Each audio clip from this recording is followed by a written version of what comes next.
এতিয়া মুখ্যমন্ত্ৰী মহোদয়ে তোমাক ট্ৰিটমেণ্টৰ 2.5 লাখ টকা দিছে।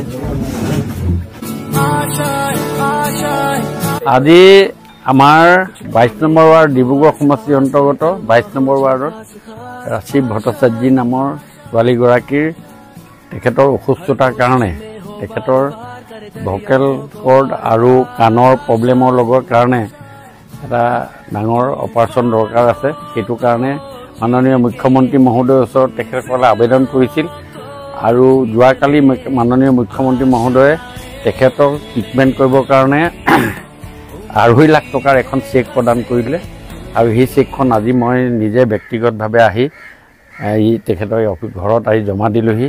মই মাননীয় মুখ্যমন্ত্ৰী মহোদয়ক ডিব্ৰুগড়বাসীৰ হৈ বিশেষভাৱে ধন্যবাদ জ্ঞাপন কৰিছোঁ আৰু ঠিক তেনেকৈ আৰু কেইবাখনো চেক